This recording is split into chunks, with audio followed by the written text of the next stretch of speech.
Ia yang Maha Esa, Ia yang Maha Satu, ialah Tuhan dari semua Ea dan semesta di Tolkien Universe. Siapa lagi kalau bukan Eru Iluvatar. Halo, assalamualaikum teman-teman semuanya. Selamat pagi, selamat siang, selamat malam, dimanapun kalian berada, sehat-sehat semua ya. Well guys, di video kali ini Jokastoy akan ngebahas tentang sejarah awal penciptaan dari semesta Tolkien dan bagaimana terjadinya perang First Age, Second Age, hingga di Third Age, yang dimana dari setiap peperangan ini merupakan sebuah jalan kehidupan yang disiapkan oleh Tuhan yang satu, Eru Iluvatar, dalam semesta Tolkien, semesta Lord of the Rings ini. So bagi kalian nerd of the rings, video ini pasti relate banget untuk kalian. Tapi sebelum itu, bagi kalian yang belum join grup spoiler Telegram Jokastoy, segera join ya. Link invite grupnya sudah aku pin di kolom komentar, dan jangan lupa juga untuk follow official account TikTok dan Instagram Jokastoy. Oke, langsung aja kita bahas. Here we go. Penjelasan aku ini akan sesimpel dan sesederhana mungkin teman-teman, agar teman-teman tahu tentang penciptaan dari Sang Tuhan Maha Esa Eru Iluvatar itu. Penafsirannya berbeda-beda ya dari novel The Silmarillion. Karena novel The Silmarillion buatan Tolkien itu, kalimat-kalimat penjelasannya tuh benar-benar kayak kitab suci banget gitu. Sehingga penafsirannya pun tidak langsung bisa ditranslate gitu aja. Aku akan mulai menceritakan chapter pertama dari novel The Silmarillion ini, yang akan memulai video kita, yaitu chapter Ainulindale, Music of the Ainur. The Silmarillion ini merupakan buku atau novel yang diciptakan oleh J.R.R. Tolkien bersamaan dengan anaknya Christopher Tolkien. Karya sastra dan tulisan-tulisan Tolkien ini merupakan buku atau karya sastra yang terkategorikan memiliki unsur keagamaan dan kolaborasi antar beberapa cerita-cerita dan kisah agama-agama gitu. Sehingga memang karya tulisan sastra Tolkien, C.S. Lewis, kalau kalian pernah baca novel Narnia maupun menonton film Narnia, tulisan-tulisan mereka itu memang terpengaruh dengan kisah-kisah yang ada di agama gitu, agama apapun itu. Oke, di novel The Silmarillion dijelaskan bahwa Tuhan Maha Esa, Tuhan yang satu di semesta Tolkien ini bernama Eru Iluvatar. Eru berarti the one atau yang satu, sedangkan Iluvatar dalam bahasa Quenya berarti Father of all. Di awal penciptaannya, Eru Iluvatar ini bertahta di Timeless Hall, sebuah realm atau tempat di mana Eru Iluvatar itu hidup dan bertahta di luar ruang dan waktu, berdampingan dengan The Great Void. The Great Void ini adalah realm yang ada di luar dari Timeless Hall. Di sini Eru Iluvatar masih sendirian dan belum ada apa-apa. Eru Iluvatar pun menciptakan makhluk pertama yang sangat indah, sebuah roh spirit kebaikan bernama Ainur. Ainur tercipta dari kekuatan Eru Iluvatar, the flame of imperishable atau flame imperishable, api yang tak dapat binasa. Akhirnya di Timeless Hall, Eru Iluvatar tidak sendiri lagi. Ia menciptakan beberapa banyak dari Ainur ini untuk menemaninya. Ainur ini ada banyak sekali. Para Ainur ini diberikan sebuah anugerah dan mukjizat ilmu dari sang Tuhan mereka, Eru Iluvatar.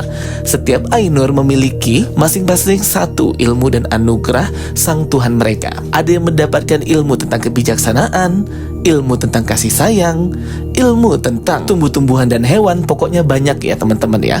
Jadi para Ainur ini punya porsi masing-masing dengan satu-satu ilmu lainnya. Tetapi ada satu Ainur yang menjadi the greatest Ainur among them all. Ainur yang paling hebat daripada Ainur lainnya, yang diberkahi Eru Iluvatar dengan banyak pengetahuan, tidak cuma satu. Siapa lagi kalau bukan Melkor.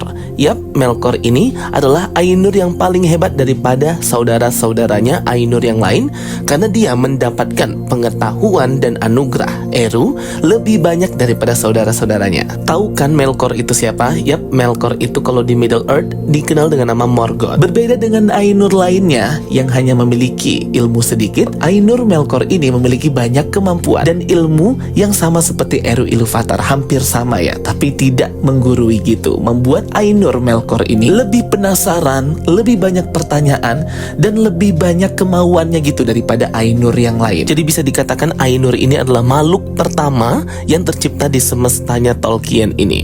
Eru Iluvatar pun berbicara dengan para Ainur ini, mengungkapkan mengenai tema-tema musik, nyanyian di hadapan mereka. Ternyata para Ainur ini pun mengikuti dan bisa bernyanyi, membuat Eru pun menjadi senang. Tetapi para Ainur ini bernyanyi dengan sendiri-sendiri gitu, tidak bersama-sama dan tidak diarahkan. Mereka hanya masing-masing sendiri saja. Namun seiring dengan berjalan waktu, para Ainur ini saling mendengarkan dan saling memahami antar saudara mereka. Kemampuan mereka pun meningkat secara serempak dan sedikit lebih harmonis dari sebelumnya dan sedikit lebih kompak. Segera Eru Iluvatar mengumpulkan para semua Ainur yang ia ciptakan, mengatakan bahwa sebuah tema musik yang hebat akan segera dia buat dan akan segera dinyanyikan bersama-sama dengan kebesaran dan kemahakuasaan yang menakjubkan. Kemegahan, kemuliaan membuat kagum para Ainur semua sehingga mereka langsung bersujud di hadapan Eru Iluvatar. Dari semua Ainur ini yang bersujud dan patuh dengan Eru Iluvatar, Ainur Melkor yang tadi memiliki pemikiran yang lebih banyak daripada saudara-saudaranya serta yang paling lihai dan pandai, itu punya pemikiran sendiri ya teman-teman. Dan ia berpikir bahwa nyanyian-nyanyian ini nantinya pasti akan untuk mengisi kekosongan di The Great Void, yaitu pembentukan alam semesta. Ainur Melkor ini pun dalam prosesnya itu sering meninggalkan Timeless Hall untuk berkelana di The Great Void. Jadi kayak keluar dari realmnya Eru Iluvatar nih untuk mencari The Flame Imperishable atau kekuatan api yang tak bisa dibinasakan, dihancurkan, untuk sebagai ia ambil kekuatannya agar bisa menciptakan kehidupan sendiri seperti Eru. Tapi dia nggak sadar bahwa kekuatan Flame Imperishable itu hanya ada dalam diri Eru Iluvatar. Karena si Ainur Melkor ini sering sendiri dan sering memiliki pemikiran-pemikiran sendiri yang lain daripada saudaranya, jadi dia punya ide dan rencananya sendiri gitu. Ketika Eru Iluvatar hendak memulai nyanyian pertamanya, tema pertama yang akan ia suruh untuk semua Ainur bernyanyi bersamanya, Ainur Melkor kembali ke The Timeless Hall untuk mengikuti kembali lagi Eru Iluvatar bernyanyi dengan saudara-saudaranya. Eru Iluvatar langsung memperkenalkan tema pertama, musik yang harus diikuti oleh semua Ainur. Musik ini sangat harmonis dan sangat indah, layaknya kecapi, trompet, biola, dan organ, seperti paduan suara yang tak terhitung jumlahnya. Menjadi musik yang sangat hebat, suara dan melodi-melodi yang saling bertukar, tak berujung, harmoni terbaik dan indah. Nyanyian-nyanyian Ainu Lindale ini pun, tema pertama, itu hingga keluar dari The Timeless Hall dan mengguncangkan kekosongan atau The Great Void itu guys. Saking bagusnya nyanyian tema pertama ini diikuti oleh semua Ainur, mengikuti musik-musik dan melodi yang diajarkan Eru Iluvatar. Tetapi si Melkor ini, Ainur Melkor, punya pikiran sendiri dan mulai memasukkan melodi-melodi dirinya sendiri. Jadi semuanya itu main orkestra, dia malah main metal sama rock gitu, mengganggu saudara-saudara di sekitarnya, membuat mereka putus asa dan berhenti bernyanyi. Tetapi ada saudaranya yang lain malah ikutan dengan musiknya Melkor dan menyesuaikan gitu ya teman-teman. Hal ini mengganggu Eru Iluvatar karena harmoni dan temanya itu sudah keluar dan melenceng dari apa yang dia inginkan, membuat singgasananya itu kayak bergetar gitu dan menyuruh untuk para Ainur berhenti bernyanyi. Jadi si Ainur Melkor ini nabrak aturan ya, keluar dari melodi serta draft dari musik dan tema pertama. Eru Iluvatar langsung memperkenalkan tema kedua kepada para Ainur ini untuk memperbaiki tema pertama yang dirusak oleh si Melkor. Tema musik ini lebih indah, lebih baru, dan lebih menenangkan lagi dari tema-tema sebelumnya. Para Ainur kembali mengikuti tema yang baru ini selaras dan harmoni. Namun lagi-lagi Melkor berulah.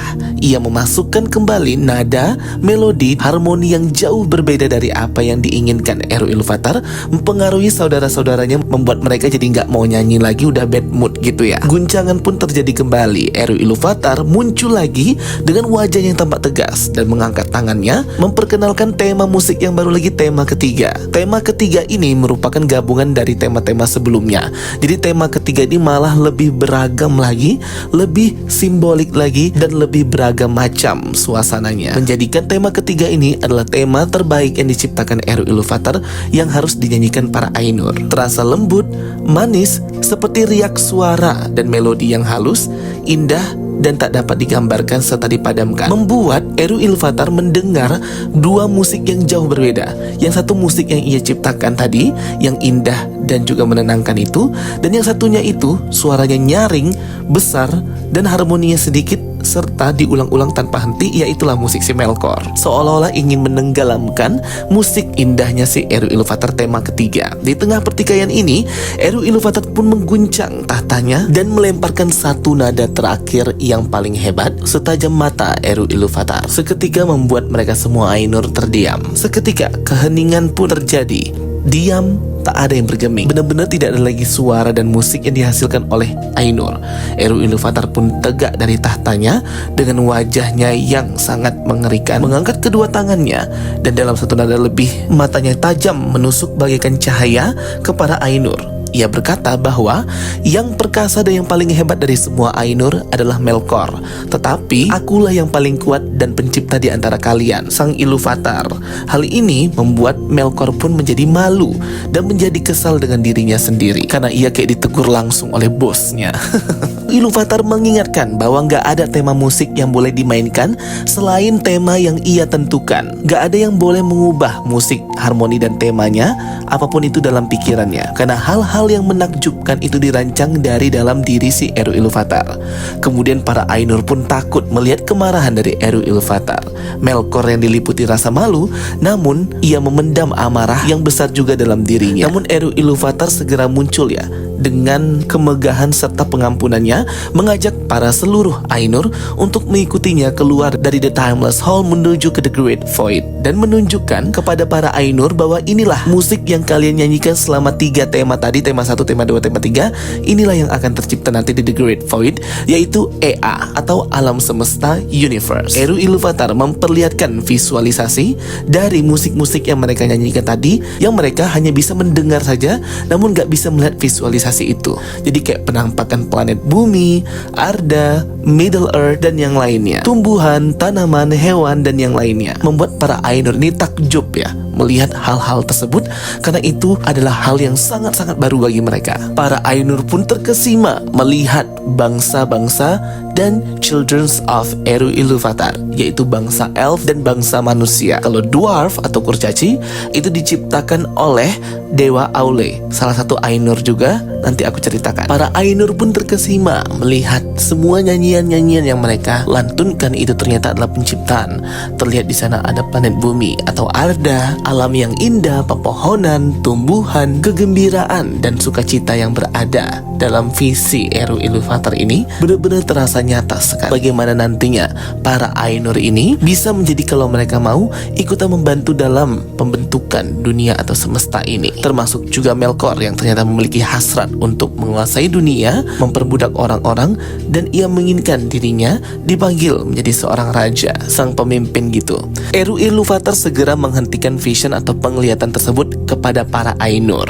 Para Ainur pun berpikir dan berkata kepada Eru bahwa mereka ingin bahwa vision itu menjadi kenyataan. Segera Eru Iluvatar pun membuka sebuah realm baru yang disebut dengan Ea atau alam semesta itu tadi, yang akan seperti penglihatannya. Ia berkata kepada para Ainur, jika mereka memilih untuk berada di semesta atau realm yang baru ini, maka mereka tidak akan bisa kembali ke The Timeless Hall bersama dengan Eru Iluvatar sampai dengan peristiwa Dagor-Dagorat atau kiamat itu ya guys. Para Ainur pun menyetujui. Beberapa ada yang masuk ke realm baru Ea, ada yang beberapa Ainur lain malah mengikuti kembali Eru Iluvatar kembali ke The Timeless Hall. Beberapa roh spirit Ainur yang masuk ke Ea menjadi dewa-dewi Valar, dan yang lainnya menjadi Maiar atau pelayan para dewa. Para Ainur yang masuk ke Ea semesta dan menjadi Valar, mereka di sini akan membantu dalam pembentukan Arda dan juga semesta di Middle Earth ini, di mana pembentukan alam, pembentukan bumi, pengendalian lautan dan yang sebagainya dikenal nanti mereka dewa-dewi Valar. Mereka berjumlah 14 Ainur yang berubah menjadi dewa-dewi Valar. Yang pertama ada Dewa Manwë, sang pemimpin para Valar, the King of the Valar, Dewa Angin, serta istrinya Dewi Varda, Dewi Bintang dan Cahaya. Ia mempunyai saudara yaitu Melkor atau si Morgoth itu ya, Dewa Dark Lord atau Dewa Kegelapan. Melkor merupakan Valar yang paling kuat sebelum ia diasingkan. Berikutnya ada Dewa Ulmo atau Dewa Penguasa Lautan. Berikutnya ada Dewa Aule, sang pandai besi, bersamaan dengan istrinya Dewi Yavanna, Dewi Alam dan tumbuh-tumbuhan. Dewa Aule inilah yang menciptakan bangsa dwarf, kurcaci serta istrinya Dewi Yavanna Niena yang menciptakan bangsa Ents. Berikutnya ada Dewa Orome, dewa perburuan, bersama dengan istrinya Dewi Vana. Dilanjutkan dengan Dewa Mandos, dewa kematian, bersama dengan istrinya Dewi Vaire atau Dewi Pemintal kehidupan. Dilanjutkan dengan Dewa Lorien, dewa penguasa mimpi, serta istrinya yaitu Dewi Este. Dilanjutkan lagi dengan Dewa Tulkas, dewa kekuatan, sang pemenang, serta istrinya yaitu Dewi Nesa. Dan yang terakhir ada Dewi Niena atau Dewi belas kasih dan Dewi berkabung gitu. Seharusnya Dewi Niena ini berpasangan dengan Dewa Melkor, tapi nggak jadi ya guys. Nah, kalau bangsa Ainur yang menjadi Maiar itu ada para Istar, 5 orang penyihir ya teman-teman. Ada Saruman yang dimana ia melayani Dewa Aule, dewa pandai besi. Kemudian ada Gandalf yang melayani Dewa Manwë, Dewi Varda, Dewa Irmo, dan juga Dewi Niena. Ada Radagast yang melayani Dewi Yavanna, serta The Blue Wizard, Alatar dan Palando yang melayani Dewa Perburuan Orome. Kemudian Ainur lain yang menjadi Maiar ada Mairon atau Sauron kita kenal. Ia harusnya melayani Dewa Aule, tapi malah berbelok, berkhianat, dan malah mendukung Dewa Melkor. Kemudian ada Eonwe yang melayani Dewa Manwë. Ada Ilmare melayani Dewi Varda. Ada Ose, Uinen, dan Salmar yang mereka bertiga melayani Dewa Laut Ulmo. Ada Arien melayani Dewi Vana dan Tilion melayani Dewa Orome.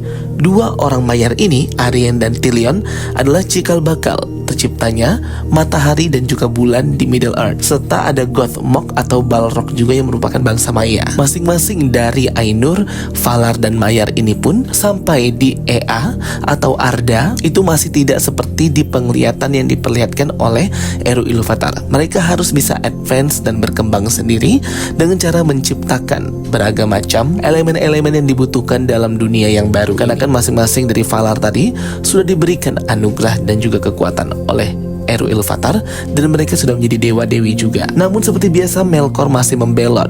Bahkan ketika sudah sampai di Arda, Melkor malah sering berbuat kerusakan dan merusak hal-hal yang sudah dibuat oleh saudara-saudaranya. Saudara dekatnya sendiri yaitu Dewa Manwë, pemimpin para dewa, King of the Valar, itu nggak bisa mengendalikan si Melkor ini, saudaranya itu ya teman-teman. Di masa awal ini atau era zaman pertama The First Age, dewa-dewi Valar itu membuat flat earth atau bumi yang datar gitu ya teman-teman, dengan wilayah aman atau benua aman di tengah-tengah mereka, dikelilingi oleh lautan. Jadi ini bentukannya masih datar, belum seperti di Second Age dan First Age. Di sini Dewa Melkor masih berbuat jahat terhadap apa yang dilakukan dan upaya-upaya yang dikerjakan oleh saudara-saudara sesama Ainur dan Valarnya. Untung saja ada bantuan dari Dewa Tulkas yang juga sama hebatnya datang sebagai Ainur terakhir ke Arda atau semesta ini. Para dewa-dewi Valar pun tinggal di tengah-tengah dari Flat Earth ini di Almaren berkat inisiatif dari para dewa-dewi Valar. Karena di dunia ini masih gelap, mereka ingin membawa cahaya yang menerangi semesta ini.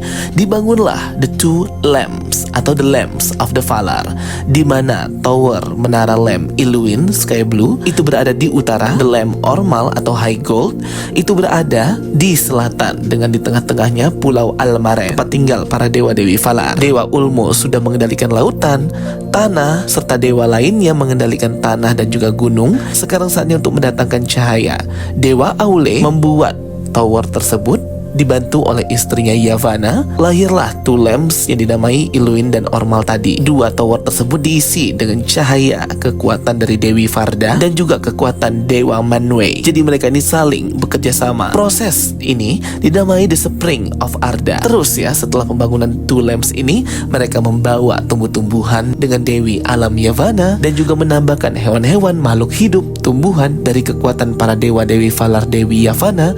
Pokoknya semuanya vision dan penglihatan yang diperlihatkan Eru Ilúvatar waktu itu, mereka visualisasikan, mereka realisasikan di dunia yang baru ini. Ketika mereka sampai di dunia, itulah kerja dewa-dewi Valar di zaman pertama, menciptakan semesta dan kehidupan. Tetapi di sini Melkor masih tetap ingin merusak ya. Secara sembunyi-sembunyi ia pergi ke utara dan membuat bentengnya sendiri, The Fortress of Utumno, untuk mengumpulkan kekuatan jahatnya sendiri. Mendengar Melkor sedang mengumpulkan kekuatan, segera ya para Maiar yang berkhianat itu join sama Melkor. Morgoth, termasuk Balrog dan juga si Sauron. Peperangan pun gak bisa dihindarkan lagi. Perang besar yang terjadi antara dewa-dewi Valar dan juga Melkor membuat hancurnya Two Lamps atau dua lampu yang dibangun tadi ya, dan juga memecah sekeliling benua dan wilayah Pulau Almaren menjadi beberapa bagian gitu. Nah, disinilah akhirnya terbentuk ya The Land of the Sun, Middle Earth, dan juga Valinor di benua aman. Yang dimana pada masa inilah, setelah kehilangan cahaya di bumi ini, Dewa-Dewi Valar menanam dua pohon bercahaya Valinor, yaitu Telperion dan Laurelin. Sekali lagi membawa cahaya di benua aman serta di planet bumi Arda. Di sini Melkor atau Morgoth benar-benar menang telak ya, bahkan memerintah Middle Earth dan menyengsarakan banyak orang. Di sini sudah pada lahir ya bangsa elf dan juga manusia pada saat First Age, dan membangun benteng keduanya yaitu Angband di bagian barat dari Arda. Peperangan terus terjadi ya teman-teman selama masa The First Age ini untuk memerangi si Melkor atau Morgoth ini bersama dengan bawahan-bawahannya Dark Elf, Orc, Adar, bahkan si Sauron serta si Balrog itu. Walaupun sekali lagi si Melkor ini pernah tertangkap oleh Dewa Tulkas dan dihadapkan untuk diadili di depan Dewa Manwë, tapi Manwë masih bermurah hati untuk tidak jadi menghukum si Melkor ini ya, memberikannya kesempatan. Tetapi kesempatan ini digunakan Melkor untuk mengelabui Feanor dan mencuri permata batu Silmaril yang memiliki cahaya Valinor. Karena tujuan Melkor ialah mengambil batu Silmaril tersebut dan menghancurkan dua pohon bercahaya Valinor itu, sehingga Middle Earth dan juga Arda tidak lagi tersinari cahaya yang terang benderang dan akan dilanda kegelapan ya teman-teman. Dan hal itu pun terjadi benar ya, sukses apa yang direncanakan si Melkor ini dengan bantuan dari si Ungoliant. Ungoliant ini adalah makhluk spider atau makhluk laba-laba itu, berhasil masuk ke Valinor dan menghancurkan dua pohon suci bercahaya Valinor yang menerangi bumi dan juga semesta, membuat sekali lagi Arda dan juga dunia ini gelap gulita ya guys. Tapi untungnya ada Dewi Varda membawa cahaya kembali ke Middle Earth dengan cara memberikan kekuatan kepada dua orang mayar, Tilion dan Arien, yang nantinya Arien menjadi matahari serta Tilion menjadi berembulan. Pada masa transisi inilah ya teman-teman ya, beberapa children of the Iluvatar itu sudah awakening atau terbangun, lahir. Yang paling pertama lahir tuh awakening ialah bangsa elf atau bangsa peri itu guys. Sedangkan berikutnya disusul dengan bangsa dwarf atau kurcaci dan juga bangsa ents, pohon yang bisa berjalan dan berbicara itu. Nah, dua ras ini bukan ciptaan Eru Iluvatar. Kurcaci diciptakan oleh Dewa Aule, sedangkan ents, bangsa ents diciptakan oleh Dewi Yavanna. Sedangkan awakening of the man atau lahirnya bangsa manusia itu sesudah mereka semua terbangun ya, jadi paling akhir. Pokoknya gila-gilaan banget deh peperangan di First Age ini ya, hampir mengubah bentuk dari planet bumi berkali-kali, dan akhirnya kekuatan disatukan oleh para Valar untuk sekali lagi mengalahkan Dewa Melkor. Ia pun berhasil dikalahkan, kepalanya dipenggal dan jiwanya dikirim ke kehampaan atau di void, dikurung gitu guys, jadi nggak bisa mati gitu, hingga sampai akhirnya kiamat di semesta ini dalam peristiwa Dagor-Dagora. Jadi seperti itu ya guys cerita dari aku. Mohon maaf kalau kepanjangan dan semoga aja bisa menambah informasi kalian. Nanti di video berikutnya kita akan jelaskan tentang hal yang lain lagi ya. Thank you for watching my videos. Don't forget to like and subscribe. Bye bye and see you next time.